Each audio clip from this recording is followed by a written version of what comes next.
Hello, hello, hello, my name's Sam and you're watching my channel Sew It Sparkle with Sam, and today this is my hashtag Friday Sews. So it is Thursday evening, so this is about as close to Friday as I get with my Friday Sews. I'm off to work tomorrow. I've actually had to go into work today very briefly because we had a staff meeting, but I've had the rest of the day off and I've just been doing errands and bits and pieces, so I've had quite a nice day, and I just thought I'd pop on and tell you how my week's done. So a few sewing things that I've made, my plans for next week, and a little bit of a catch up. So first things first, my teaching Mr. Sparkles to sew video came out this week, and I just want to say thank you so much. So thank you for all of the love that you sent to Mr. Sparkles and myself, and I've been reading him all of the messages and comments, and yeah, he's been chuffed to bits, so thank you for that. That was really kind of you, and extra special thank you for those of you that followed the link and bought me and Mr. Sparkles a coffee or two. That was really appreciated, so thank you. That was really nice. So if you like these kinds of videos, please let me know, and let me know what kind of videos you like watching and which ones, you know, are your favourites, because then that just helps me, you know, decide what I'm going to do. Don't forget to give this video a like, and if you haven't subscribed, why not? So what have I been sewing this week? So as you know, if you watch regularly, I'm going to the Dressmakers ball on the 19th of October. We still have 2 seats available on our Carolyn Rose table if you are interested. So just contact me and you can come along and sit with me and the Carolyn Rose team at the Dressmakers ball. And I know that there are also some other tickets still available, although not many. I think there's only, you know, kind of 18 or 19 tickets left. So if you are thinking about going, you probably need to make your decision sooner rather than later. So this month I've set aside to making my Dressmakers ball dress. I am not giving any secrets away on here just yet because I'm still, you know, having a little play, but it's going really well. And then I've also made, well, I'm in the process of making 2 more dresses. So I just thought I'd fill you in on how I'm getting on with those. So the first one is the Frankie Shift dress and top. So it's the Frankie Shift dress and top, which is what my lovely friend here is wearing. So if you just bear with me, I'll just move very slowly across there. So yeah, so I made it with this lovely retro daisy fabric that I got from Carolyn Rose, the fabric shop from where I work, and here is the cover here, and I will show you a close-up of the line drawings because can you see? So I've made this version, but it is made up of panels.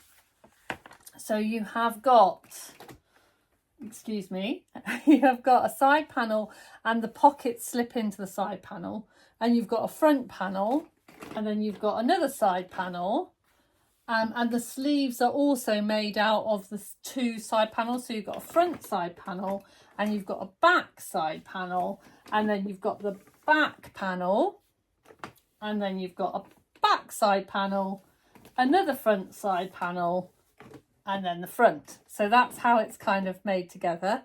It was a very simple sew, didn't take me too long at all. I finished most of it in virtual sewing room session, and yeah, I've just hemmed it. That's the only thing that I've done today to kind of finish it. Yeah, that was it. It was a really enjoyable make. Now the reason that I've made this up is kind of, I don't like to say wearable toile because it's not. I wanted to make it in this fabric, but as soon as I saw the line drawings, I went straight away to, oh, I'd like a denim dress, because I like to top stitch. So I thought with all of these panels, a denim dress with the top stitching either side would look really nice, but I didn't want to spend all of that time and all of that money on denim and, you know, kind of expensive fabrics and then it didn't fit me. So this is a toile for the fit. So I did let me tell you, I've got all of the measurements in front of me. So I went for a size 10. Now, my measurements put me at a size 12 to 14, but when I looked at the finished garment measurements, I thought actually I'm closer to a 10 to 12.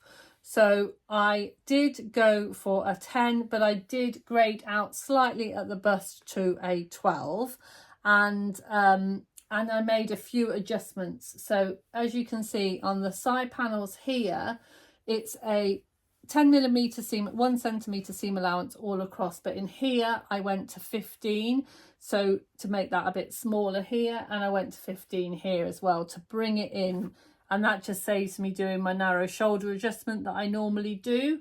It's great when you've got panels because you can do that really easily. I obviously did the same front and back, and that just brought it in. And I'll pop a video of me wearing it so you can see. I think I was wearing it before I hemmed it up or anything, so you can kind of, you know, it's me just checking that it fits. It's styled or anything. I think I will get a lot of wear out of it in the summer. I don't know where summer's gone, by the way, if anyone wants to bring it back. But I also think I could probably end up wearing it with a pair of leggings underneath as kind of a tunic, and then with a little black cardi over the top. I think it would look just as nice. So yeah, I do really like it. Couple of things about the construction on this one. You bind the armholes and you bind the neckline, and you also bind, I got a bit confused because it's a simple shift dress, so I thought, oh, it's just going to be a loop fastening, you know, a loop and button. And the pattern piece is actually called a loop, but as you can see, it's not a loop and fastening. It's literally just a piece that goes in the back that makes this neck hole wider, which means you can get your head into it. Now, I did think, well, actually, do I need that? But when I measured it, if I just cut this straight on the fold, I wouldn't have been able to get my head into it, and I can now. So you definitely need that part of it. I think if I made it in denim, I may actually put a zip in rather than that loop, but I don't know. If you have any ideas on how to improve that, then let me know. But I love the patterns. I'm really into these Sewtogrow patterns. I really love the instructions. The instructions are really nice and clear. I love the little kind of, you know, side pocket dewberries going on. And I even put in, I don't know whether you can see, I might, excuse me, I'm just going to lift your skirt up. I even put in on the bottom of the pocket a little daisy, as you know, retro daisy label that I got from my Specky Seamstress label subscription. And I love it when I find, like, you know, when you just find the perfect label for the perfect dress, you know, was fantastic. So that's what I've been working on this week. The other thing that I've been working on that I think I told you about last time was the Zoe dress. So it's the Emporia Patterns Zoe dress.